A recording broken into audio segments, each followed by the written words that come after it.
मैं जो है सबसे अधिक जो है इसी पे जोर देता हूँ कि आप इसको समझ गए ना तो फिर दुनिया का कोई भी ग्रंथ है, कोई भी सिद्धांत है, समझ जाओगे आप। और इतनी सरलता के साथ कोई आपको नहीं समझाएगा।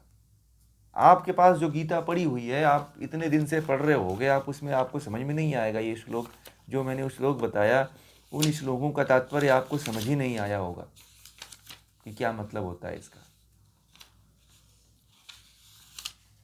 बहुत लोग पढ़ते हैं गीता, परंतु उस तात्विक दृष्टि तक नहीं पहुंच पाते हैं।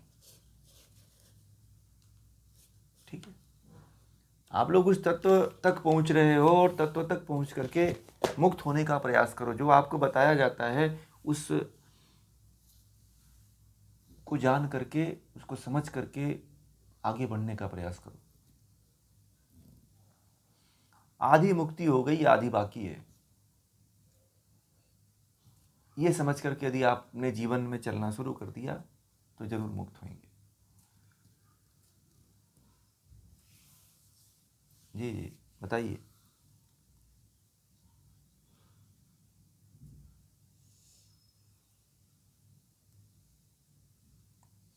क्षेत्र मतलब प्रकृति और क्षेत्रज्ञ मतलब जीवात्मा। सीधे सिंपल भाषा में समझ जाइए। प्रकृति को क्षेत्र कहते हैं और क्षेत्रज्ञ जीवात्मा को, आत्मा को कहते हैं क्षेत्रज्ञ। बस सिंपल सा है, और तो कुछ है ही नहीं इसमें। जी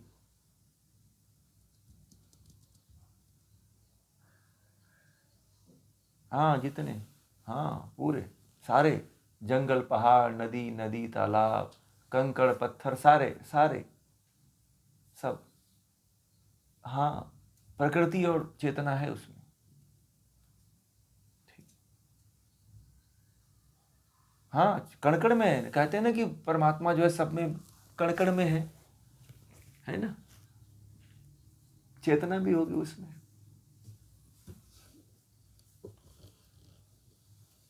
आपको पता है उपनिषदों में ऐसा कहा जाता है कि जो बड़े बुरे कर्म कर लेते हैं वो कंकड़ पत्थर बनते हैं।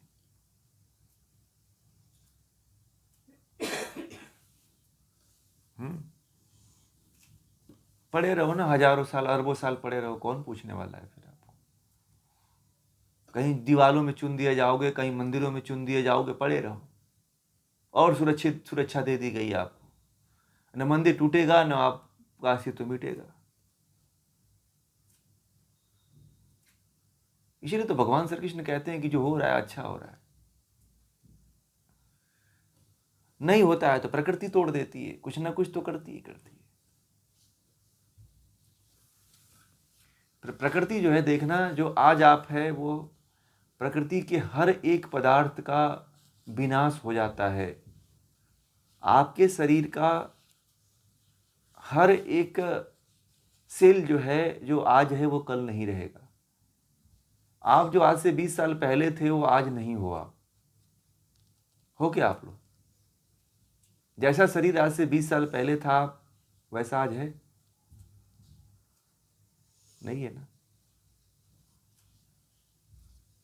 परिवर्तन कहा गया है कि जो प्रकृति होती है वो परिवर्तनशील होती है, परंतु आत्मा जो होती है वो परिवर्तनशील नहीं होती है। मैंने जो है योग संवाद, एक सानिध्यम योग यूट्यूब चैनल में जाएंगे तो योग संवाद नाम का एक प्लेलिस्ट है, तो उसमें जाएंगे तो आपको प्रकृति और जीवात्मा और ईश्वर के बारे में करीब 15-20 वीडियो पड़ी हुई है। तो वहाँ से आप लोग सुनने का प्रयास करें। सानिध्यम योग पे आप जाएंगे यूट्यूब चैनल पे, तो वहाँ पे करीब ऐसी ऐसी वीडियो हैं जो आपके ज्ञान को और प्रकाशित कर सकती हैं। ठीक है, आप लोग सानिध्यम यूट्यूब चैनल को देखा करिए, उस पर मैं सब अपलोड कर देता हूँ, क्योंकि मेरे पास और कोई साधन नहीं है इकट्ठा करने का। इसीलिए मैं यूट्यूब चैनल पे कर देता हूँ कि सभी को उपलब्ध हो जाए। ठीक है, और जो भी ज्ञान वाली बातें होती हैं वो सब अपलोड है उस पर। 600-700 वीडियो हैं, आप उसमें से देखोगे तो आपको बहुत सी ऐसी वीडियो मिलेगी जो आपके अनुकूल और आपके शंकाओं का, आपके प्रश्नों का उत्तर उसमें मिल जाएगा। ठीक है, तो आप लोग वहाँ से देखा करिए। ठीक है, आप लोग चैनल में मैं डेली डालता ही हूँ, तो उसमें आप चैनल को सब्सक्राइब कर सकते हैं। वहाँ से आप लोगों को जो नई वीडियो हैं वो भी आपको जानकारी मिल जाएगी उसकी भी। ठीक है, तो और लोगों को भी उसमें जोड़ने का प्रयास करिए, लोगों तक पहुँचाने का प्रयास करिए आप लोग। ठीक है, क्योंकि मैं जो है अब आप लोगों के माध्यम से तो बता ही रहा हूँ, अब चैनल के माध्यम से भी डाल देता हूँ कि और भी लोगों तक पहुँचे, कि सभी देख सकें। ठीक है, और सभी तक पहुँच जाए ये बातें। तो ज़्यादा से ज़्यादा हमें जोड़ना है, और जोड़ करके हमें और आगे ले जाना है इस कार्य को, कि हमें जो है लोगों तक जो है अपने मूल ग्रंथों से जोड़ना है, क्योंकि हमारा सिद्धांत यही है कि लोग वास्तविकता से जुड़ पाए। ठीक है, उनको हिंदू तो हैं, हिंदुत्व का पता ही नहीं है, अपने आप को धार्मिक तो कहते हैं, आध्यात्मिक है ही नहीं है।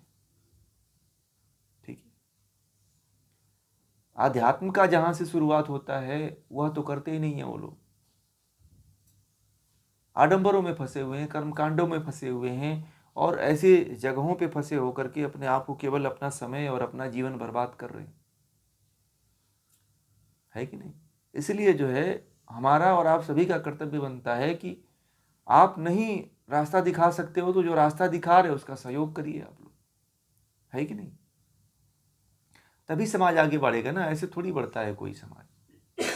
और कोई भी कार्य तभी करेगा जब आप सभी लोगों का सहयोग रहेगा, है कि नहीं। बिना सहयोग के कोई भी काम नहीं होता है, समझ रहे हैं। तो हर व्यक्ति का इसमें सहयोग चाहिए, और बिना सहयोग के हम कोई भी कार्य नहीं कर सकते।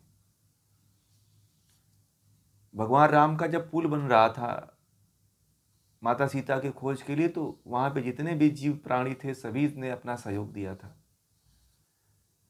इसीलिए जो है अच्छे कार्य में हमेशा सहयोग देना चाहिए, क्योंकि ये जो हम कार्य कर रहे हैं वो केवल एक व्यक्ति के लिए नहीं हो रहा है, वो सभी के लिए हो रहा है, कि सभी इस चीज़ को जान करके और मुक्ति के रास्ते पे पहुँचे भाई। ये जो अभी हमारा अध्यात्म है, अभी हम लोग बहुत पीछे हैं अध्यात्म में। इससे पहले अध्यात्म बहुत बुलंदियों पे था, लोगों को पता था।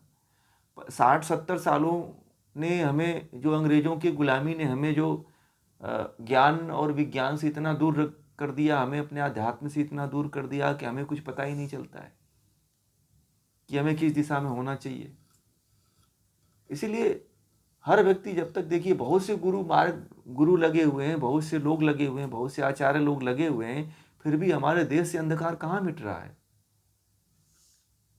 इसीलिए सभी को प्रयास करना चाहिए कि जहाँ तक हो सके वहाँ तक ज्ञान के प्रकाश को फैलाया जाए। और हम तो आप लोगों के सामने कोई नया ज्ञान बता भी नहीं रहे, हम तो वही जो सनातन ज्ञान है, जो अनादिकाल से चला आ रहा ज्ञान परंपरा है, वही चीज़ आप लोगों के बीच में सिखा रहे हैं आप लोगों को। ठीक, इसलिए आप सभी का कर्तव्य है कि उसको आप लोग ज़्यादा से ज़्यादा लोगों तक पहुँचाइए, और ज़्यादा से ज़्यादा लोगों तक जोड़िए। हम अभी बहुत 10-20 लोगों तक पहुँच पा रहे हैं, हमारा टारगेट होना चाहिए 1000 लोगों तक पहुँचना चाहिए। 1000 लोग जो है और 100 लोगों तक पहुँचे, हर व्यक्ति यदि 10-10, 20-20 लोगों को जोड़ता है तो बहुत से संख्या हो जाएगी ना। आप जहाँ पे हो, जिस क्षेत्र में रहते हो, जिस राज्य में रहते हो, वहाँ फैलाओ, दूसरे राज्यों में भी फैलाओ। ठीक है ना। तो एक लोगों के अंदर चेतना आएगी, लोगों के अंदर एक अपने शास्त्रों के प्रति, अपने ग्रंथों के प्रति एक उत्कंठा जगेगी। अब आप लोग जान गए हो तो इस मार्ग को तो आप लोग अब समझ ही गए हो कि वास्तविकता क्या है। आप लोग इससे पहले नहीं पढ़े थे तो आप लोगों को समझ में आती थी, ये बातें नहीं आती थी। अब आप लोगों को पूरा समझ में आने लगा है कि आध्यात्म क्या है, धर्म क्या है, पाखंड क्या है, झूठ क्या है, कहाँ हम हैं, किस स्तर पे जी रहे हैं, और वास्तविक अध्यात्म किधर है, और हमें क्या करना चाहिए, क्या नहीं करना चाहिए। और ये भी आपको समझ में आ गया कि हम अब किसी के बहकावे में नहीं आ सकते। कथा कहानियों से कल्याण नहीं होना है, आप लोगों को अभी भी पता चल गया है। ठीक है, तो इतना तो ज्ञान हुआ है ना आप लोगों को, परंतु ये बातें अभी कथा कहानियों में जो भरमाए हुए हैं, तो उनको तो उन तक भी पहुंचाइए इस बात को कि उनका भी जीवन मुक्त हो सके। उनको समझ में नहीं आता है कि मैं सही रास्ते पे हूँ कि गलत रास्ते पे हूँ, उनको लगता है कि मैं ही सही रास्ते पे हूँ। ठीक है, तो ये सारी बातें हैं, और बीच बीच में मैं आप लोगों को इसीलिए ये बातें कह दिया करता हूँ कि आप लोग इसमें लग करके आप लोग भी इसमें सहयोग करें अपना, और ज़्यादा से ज़्यादा लोगों तक इसको इसमें जोड़ें। अब जितना जुड़ेंगे लोग उतना ही ये फैलेगा। ये चेन बनना चाहिए कि हम जुड़े हैं तो 10 लोगों को और जोड़ेंगे, अपना ये पूरा चेन बढ़नी चाहिए। अब चेन हमको बढ़ा करके लोगों तक इस ज्ञान को फैला देते हैं तो कोई आपको उल्लू थोड़ी बना पाएगा समाज में। आज जो लोगों का जो शोषण जो लोग कर रहे हैं, इसी कारण कर रहे हैं ना भाई, कि आप नहीं जानते हो कुछ। अज्ञानता में ही तो कोई हर किसी का शोषण कर रहा है ना, बताइए। अब आप लोगों का कोई शोषण कर पाएगा क्या, बताओ? कोई दुनिया की ताकत नहीं है जो आप लोगों का कहीं आर्थिक रूप से, मानसिक रूप से, शारीरिक रूप से शोषण कर पाए, क्योंकि अब आप लोग अपने पैरों पे चलने लायक हो गए हो। ऐसा नहीं है कि आप अभी बच्चे, छोटे बच्चे की तरह 4 पैरों पे चल रहे हो। अब खड़े होने की स्थिति में अब धीरे धीरे तो इतना तो समझ आ ही गया है कि वास्तविक अध्यात्म क्या है, और हमारे ऋषियों ने, हमारे महापुरुषों ने कौन सा ज्ञान बताया है और हमें कौन सा ज्ञान सिखाया जाता है। ठीक है, तो बहुत से लोग ऐसे भटके हुए हैं। मुझे तो जितने लोग अब तक मिले हैं, मुझे यही कहते हैं कि मुझे जानकारी नहीं थी, मुझे पता नहीं था। मैं इसीलिए आप लोगों से कहता हूँ, आप लोग उन तक पहुँचाओ, क्योंकि जितने लोग हमसे मिलते हैं बस यही कहते हैं कि आपके बारे में हमें जानकारी नहीं थी। अभी एक लोगों ने कहा कि तो मुझे जानकारी नहीं थी, मैंने तो सुना यहाँ से, किसी ने भेजा था ग्रुप में, तो हमें जानकारी मिल गई। ठीक है, तो ज़्यादा से ज़्यादा लोगों तक जोड़ने का प्रयास करिए।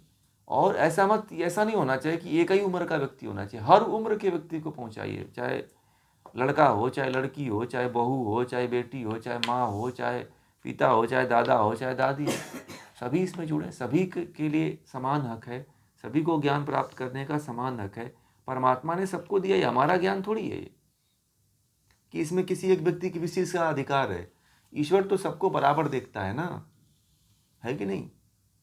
ये तो ईश्वरीय ज्ञान है भाई, ये तो हमारा भी ज्ञान नहीं है, ये तो ईश्वर के द्वारा दिया हुआ ज्ञान है, जो बस आप लोगों को, आप लोगों की भाषा में पहुंचाने का एक प्रयास कर रहे हैं, बस, है कि नहीं?